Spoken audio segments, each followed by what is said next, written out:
I worked in healthcare for roughly about 10 years in the IT industry. Now, for those 10 years, I saw a lot of different things because I worked different positions. But just think if I was in networking and I worked 2 or 3 different jobs instead of just that one.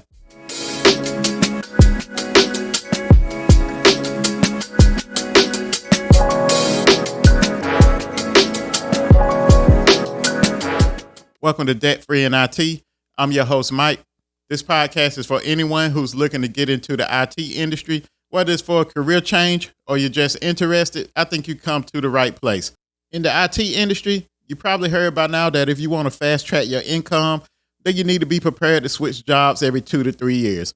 In fact, most organizations usually have a bigger budget to attract talent from the outside than they do for promoting talent from within. If you haven't noticed this or experienced this, then it may be because most people ain't going to tell you how much they're getting paid. But every once in a while, you'll get cool enough with a teammate or a coworker who don't mind putting you up on game. So they'll be able to tell you that for that same position you're at, what was their starting salary. And then also they can tell you the range, what to expect as you start to advance your career. Now, even though they may get started out a little bit more or maybe a little bit less, a lot of it is going to depend on what kind of experience they had coming in.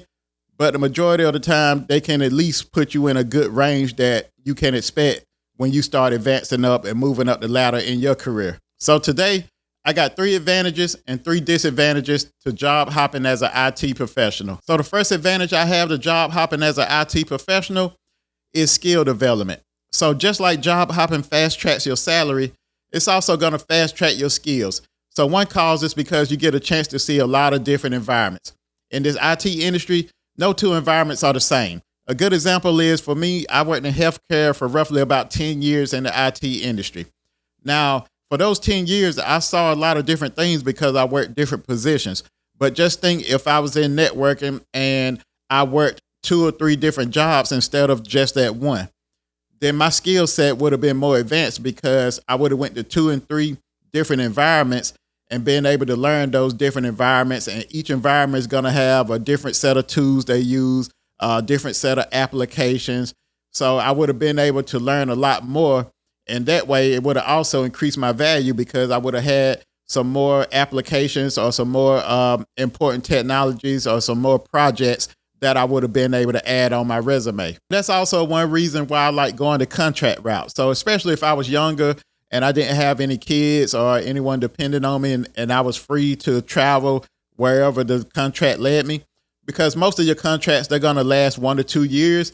And then after that contract is up, usually your recruiter is going to have another contract ready for you. So by doing this, you're kind of job hopping where you're taking on different contracts every 2 to 3 years. That way you're seeing different environments every 2 to 3 years. You're increasing your skill set every 2 to 3 years. So the second advantage I have for job hopping as an IT professional, of course, is salary growth. So for most people, if you don't want to depend on that grind where you're at one job and you're waiting on your annual raise, a lot of times most raises could be anywhere from 2 to 5%, maybe a little bit more depending on the company or depending on how good your company do. Then the next best thing is to fast track your income by going to a different organization every 2 to 3 years. As I stated earlier, most organizations, they're going to have that bigger budget to attract talent from the outside. Then they're going to have to move talent up from within, which is why most people usually get a good pay increase by doing this. So some people, especially once you get higher up in the IT industry, so maybe a desktop, it may not be feasible, but once you get into like a networking or a system admin or somewhere development, somewhere in that range, usually most jobs you're going to get at least probably a 10% or more pay increase by going to a different organization. My third advantage to job hopping as an IT professional is it's going to create networking opportunities. So as you start moving to different organizations, pretty much that means that you're going to have a different team at every organization. So within every team I've been on, every department I've been in, you always have a couple OGs on that team where that OG may have been there for a couple of years and they can pretty much do the job in their sleep. So that OG that can do the job in their sleep, that's the person you want to learn from. That's the person that may end up being your mentor. In some cases, your whole team may end up being your mentor. I know for me, when I was in networking, pretty much my whole team was my mentor because I was the last person up. Everyone else were OGs. They've been there for a while. They knew the role. So I was able to learn from them. And then from learning from them, you'll see where each person does something a little bit different. Some of them may have a simpler way of doing it than what you read in the Cisco books and what you read in the networking books or what you read in whatever industry you're going in or whatever technology or department you're in. Some of them going to do things a little bit different and it's going to be a little bit simpler, but learning from each of those individuals is going to help you to better your craft also. So in turn, like I said, my last advantage for job hopping is it going to create that networking opportunities where you can meet different people and get used to how they do things and learn from them. And another thing about having your teammates as a mentor is that when I think back to when I was taking my CCNA exam or when I was studying for my CCNA, one of the things that made the exam a little bit easier was the fact that everyone on my team was already engineers or already senior engineers. So anything I came across while I was studying and I didn't understand, I could ask them the next day and they would be able to explain it to me a little bit better. And maybe they could explain it to where it made sense to me. So just by doing that, it helped me to pass that CCNA exam also. So it made the exam a little bit easier because some of the topics on the exam was things I was doing on a day-to-day basis. So sorry to interrupt this video. According to my YouTube analytics, 84% of my viewers are not subscribed.